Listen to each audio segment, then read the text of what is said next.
نبی پاک صلی اللہ علیہ وسلم کی حدیث ہے مسلم میں طبرانی میں، حضور نے فرمایا آؤ میں تمہیں پچھلے زمانے کے ایک ایماندار نوخیز ولی اللہ کی بات سناؤں۔ پچھلے زمانے حضور نے فرمایا پچھلے زمانے میں ایک بادشاہ جادو کے زور پہ حکومت کرتا تھا۔ جب وہ ایک جادوگر اس نے رکھا ہوا تھا تو جادوگر اس کو جادو بتاتا، وہ جادو کے زور پر حکومت کرتا۔ جادوگر بوڑھا ہو گیا تو کہنے لگا بادشاہ کوئی نوجوان میرے پاس بھیج دے، اب میں بوڑھا ہو گیا ہوں میرا پتہ کوئی نہیں کب مر جاؤں۔ ایک نوجوان کی ڈیوٹی لگائی، بڑا زیرک سمجھدار، اپنے رعایا میں سے چن کے جو ذہین فطرت مزاج بچہ تھا وہ اس نے لگایا۔ اللہ کے محبوب علیہ الصلوۃ والسلام فرماتے ہیں بچہ جادو سیکھنے لگا، وقت گزرنے لگا۔ بچہ جب جادو سیکھنے جاتا تو رستے میں ایک راہب بھی تھا جو انجیل جانتا تھا، وہ اللہ اللہ سکھاتا، لوگوں کو حضرت عیسیٰ علیہ السلام کی تعلیمات سے آگاہ کرتا۔ اس نے دیکھا کہ یہاں بھی لوگ اکٹھے ہیں تو وہ بچہ اس راہب کے پاس بھی اٹھنے بیٹھنے لگا۔ اب جب اس کے ساتھ اس کی گفتگو بڑھنے لگی تو اس کو باتوں میں لذت آنے لگی۔ اس نے راہب نے پوچھا کہ تو کون ہے اور کس طرح سے آیا ہے، کیا تیرا معاملہ ہے؟ اس نے کہا جی میں جادو سیکھنے جاتا ہوں، آپ کی باتیں مجھے بڑی اچھی لگتی ہیں۔ اس نے کہا دین سیکھ، جادو سیکھنے والے کافر ہو جاتے ہیں، قرآن و حدیث سیکھنے والوں کو اللہ کامل ایمان عطا فرماتا ہے۔ فرمایا یہ سیکھ۔ بچہ بیٹھنے لگا، اس کے پاس آنے لگا، باتیں دل میں گھر کرنے لگی۔ ایک وقت آیا کہ مسلمان ہو گیا، اور مسلمان کیسے ہوا؟ بچہ کہتا ہے میں تجربہ کر کے ہوا۔ اب میں تھوڑا سا وقت جادوگر کے پاس بھی جاتا اور باقی سارا وقت وہاں بیٹھتا۔ میں ایک دن جا رہا تھا تو رستے میں اژدہا تھا، بہت بڑا سانپ تھا، رستہ روک کے کھڑا تھا۔ یہ حضور نے بیان کی حدیث۔ نبی پاک صلی اللہ علیہ وسلم فرماتے ہیں بچہ کہتا ہے کہ رستے کے اندر سانپ ہے، رستے بند ہے، لوگ چھتوں درختوں پہ چڑھے ہراش ہے۔ کہتے چھوٹا سا روڑا میں نے اٹھایا تو میں نے کہا اللہ اگر جادوگر سچا ہے تو اسے مار دے۔ چھوٹا سا روڑا میں نے پھینکا، اژدہا کوئی نہ مرا۔ پھر چھوٹا روڑا اٹھایا، میں نے کہا اللہ اگر وہ عالم سچا ہے تو اسے مار دے۔ اب جب میں نے روڑا مارا تو اژدہا مر گیا۔ میرے اندر سے گواہی آئی نہیں دین کی باتیں سچی ہیں، نہیں قرآن کی باتیں اسلام سمجھانے کے لیے عرض کر رہا ہوں، اگرچہ اس دور میں انجیل تھی۔ اللہ رسول کی باتیں اچھی ہیں۔ کہتے میں مسلمان ہو گیا، اب میں نے راہب کے پاس ہی رہنا شروع کر دیا، جادوگر کے پاس چھوڑ دیا اس بچے نے آنا۔ بادشاہ پوچھتا کہاں زیادہ وقت گزارتے ہو تو وہ بات گول کر دیتا، وقت تیزی سے بڑھنے لگا۔ اللہ نے اس نوجوان میں طاقت پیدا کر دی، اب وہ اس کے اندر نا اللہ نے توانائی روحانیت پیدا کر دی، ابھی جوان ہے، 14-15 سال عمر ہے۔ اللہ نے اب جو بیمار بھی آتا وہ دعا کرتا تو اللہ صحت عطا کر دیتا، جو بھی آتا۔ بادشاہ کا ایک درباری تھا، بادشاہ کو پنکھا جلتا تھا، وہ اندھا ہو گیا، کوئی ایسی تکلیف آئی کہ نابینا ہو گیا، بڑے علاج کرائے شفا نہیں ہوئی۔ کسی نے اس بچے کا پتہ بتایا کانوں میں، اس کے پاس گیا تو بچہ کہنے لگا شفا تو ہو جائے گی پر کلمہ پڑھنا پڑے گا، مسلمان ہونا پڑے گا، جس پیغمبر کا میں غلام ہوں تجھے بھی بننا پڑے گا، دین پہ عمل کرنا پڑے گا، اللہ شفا دیتا ہے۔ اس نے کہا تو مجھے کلمہ پڑھا، مجھے شفا دے، میں تیار ہوں۔ اس نے کہا شفا تو اللہ دیتا ہے۔ اس نے اللہ تبارک و تعالیٰ کا ذکر کر کے دعا مانگی، یہ مسلم شریف میں حدیث ہے، طبرانی میں موجود ہے۔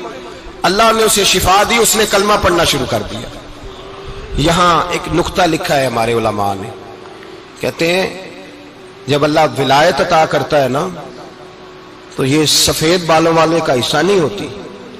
اگر جوانی میں کوئی آدمی توبہ کر کے تصوف کے رستے پہ چلتا ہے تو سب سے زیادہ ولایت اللہ اسے عطا فرماتا ہے، سب سے زیادہ ولایت اس کے پاس ہوتی ہے۔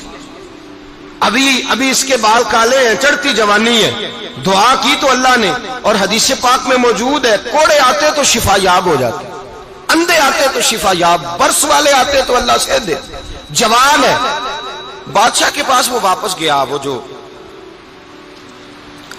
آدمی جس کی آنکھیں ٹھیک ہوئی تھی۔ بادشاہ نے پوچھا کہ کیسے شفا ملی؟ تو کہنے لگا میرے رب نے شفا دی ہے۔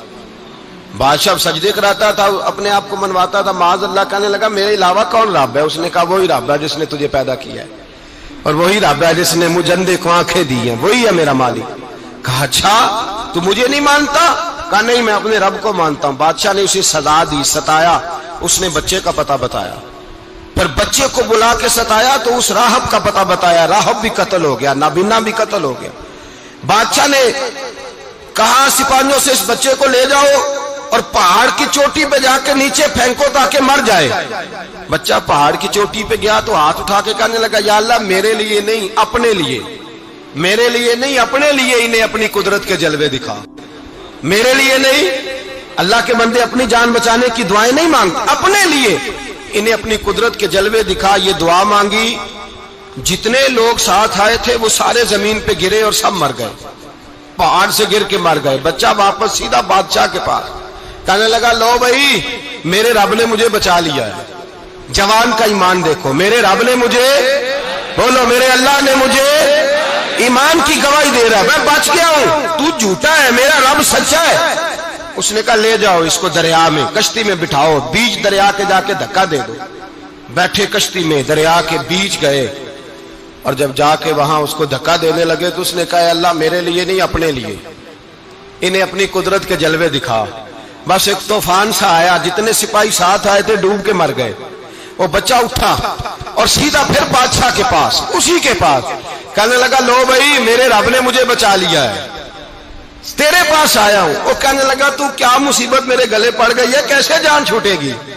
تو بچہ کہنے لگا اگر تو مجھے باندھے درخت کے ساتھ اور سارے ملک کو بلائے، لوگوں کو اکٹھا کرے، پھر تو مجھے تیر مارنا، میں تجھے بتاؤں گا کیسے مارنا ہے، میں مر جاؤں گا. اللہ کا بندہ نوجوان ایمان دیکھو، مرنے کے طریقے بتا رہا ہے، میں تجھے بتاؤں گا میں کیسے مروں گا. یہ بات کہی، بادشاہ نے سارا مجمع جمع کیا، ملک سارا باہر آ گیا، درخت کے ساتھ باندھ دیا. کہنے لگا بھائی لوگوں یہ مجھے مارنا چاہتا تھا، مار نہیں سکا، اب میں اسے بتانے لگا ہوں کہ میں کیسے مروں گا.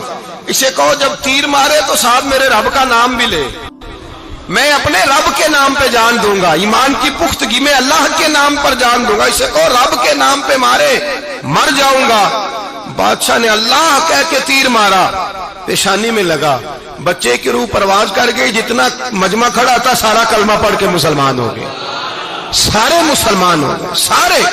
میرے رسول پاک سید عالم صلی اللہ علیہ وسلم نے نوجوانوں کو بتایا جب تمہارے اندر ایمان کی قوت آئے گی تو اللہ تمہاری مدد کرے.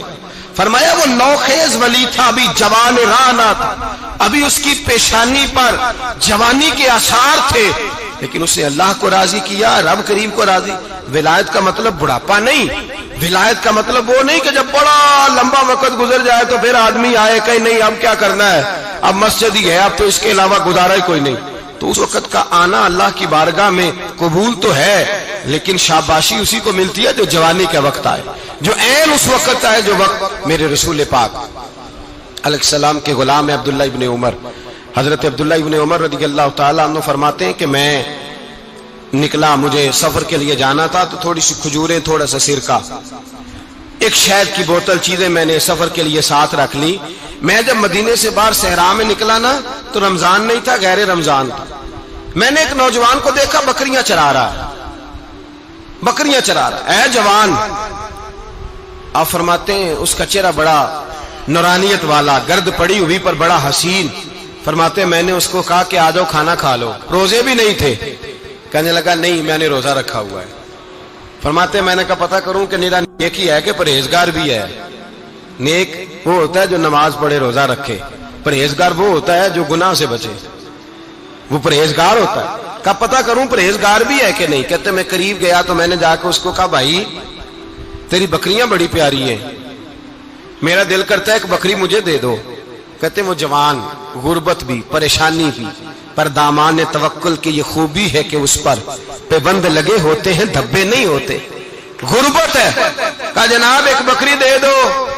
آنے لگا جناب بکریاں میری نہیں، بکریوں کا مالک کوئی اور ہے. کہتے میں نے آزمانے کے لیے کہا کہ بکریوں کے مالک کو کہنا ایک بکری بھیڑیا لے گیا ہے، کہہ دینا بھیڑیا لے گیا ہے. تو کہتے اس نے میری طرف دیکھا، گرد سے اس کے بال اٹے ہوئے، آنکھوں میں روشنی، چہرے پہ اطمینان، لب و لہجے میں ایمان کی طاقت. نوجوان کہنے لگا حضور بکریوں کے مالک کو تو کہہ دوں گا بھیڑیا لے گیا ہے، جب عرش کا مالک پوچھے گا تو کیا جواب دوں گا، اللہ کو کیا جواب دوں گا. کہتے ہیں میں کانپنے لگا، اس کی بات سن کے واپس آیا، جو کام نکلا تھا وہ چھوڑا، واپس لوٹ آیا. میں نے پتہ کیا کس کا غلام ہے، پتہ چلا فلاں آدمی کا ہے. کہتے میں نے پہلے غلام خریدا، پھر پتہ کیا تیرے پاس بکریاں کتنی ہیں، اس نے کہا 400. کہتے میں نے مالک سے ساری بکریاں خریدی، پھر غلام کو بلایا، پھر وہ بکریاں تحفے میں دی، تحفے میں۔ کہنے لگا حضور یہ سارا کچھ مجھے کیسے ملا؟